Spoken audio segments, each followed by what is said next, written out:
آئیے نوجوانوں کے حوالے سے میں قرآن مقدس کی روشنی میں آپ کو سمجھانا چاہوں کہ اللہ رب العزت جل جلالہ نے نوجوان کو کیا چیز عطا فرمائی۔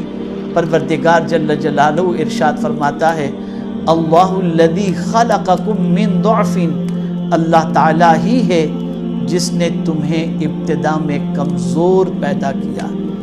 ہر انسان اپنی ابتدا پر غور کرے، اپنی پیدائش پر غور کرے، اپنے دنیا میں آنے کے وقت کے بارے میں غور کرے، اور دنیا میں جب وہ آیا تھا اس وقت اس کی سچویشن کیا تھی اس کے بارے میں غور کرنے کی کوشش کرے۔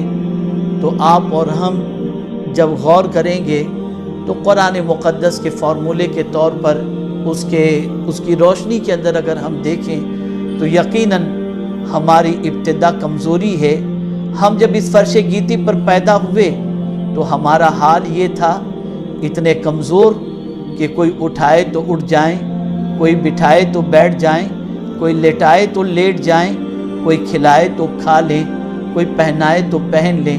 اتنے کمزور کہ ہمارا وجود، ہاتھ پیر آنکھ کان، ان ساری چیزوں کے ہمارے وجود میں ہونے کے باوجود بھی ہم اس کا استعمال کرنے کی طاقت نہیں رکھتے تھے۔ اتنے کمزور تھے، اتنے ناتواں تھے، اور ہماری ابتدا اس طریقے سے کمزوری کے ساتھ ہوئی۔ اللہ عز و جل ہمیں یہ باور کرانا چاہتا ہے کہ میرے بندو، میں نے تم کو پیدا کیا اور تمہیں کمزوری میں پیدا کیا، ناتوانی میں پیدا کیا، اور یاد رکھو پھر میں ہی ہوں جو تمہاری کمزوری کو میں نے دور کی۔ آہستہ آہستہ تم کھڑے رہنے کے قابل بنے، آہستہ آہستہ تم چلنے کے قابل بنے، آہستہ آہستہ کھانے کے قابل بنے، آہستہ آہستہ سمجھنے کے قابل بنے۔ پھر علم تمہارے پاس آتا گیا، وجود میں توانائی آتی گئی، اور پھر سچویشن یہ ہوئی کہ کل تک تم چل نہیں سکتے تھے، اب دوڑنے کی طاقت تمہارے اندر پیدا ہو گئی۔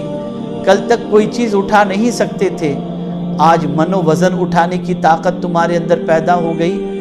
کل تک بول نہیں سکتے تھے، اب تمہاری زبان کو قوت گویائی اور طاقت عطا کر دی گئی۔ تمہارے وجود کو یہ طاقت، یہ توانائی کس نے عطا فرمائی؟ تو میرا مولا قرآن مقدس میں ارشاد فرماتا ہے ثم جعل من بعد ضعف قوة، پھر عطا کی تمہیں کمزوری کے بعد قوت۔ تو عطا کرنے والی ذات خدا کی ذات ہے، پالنہار حقیقی کی ذات ہے، معبود برحق کی ذات ہے، احکم الحاکمین کی ذات ہے، جس نے ہماری ابتدائی کمزوری کو دور فرما دی، اور پروردگار جل جلالہ نے ہمیں طاقت عطا فرمائی، ہمیں قوت عطا فرمائی۔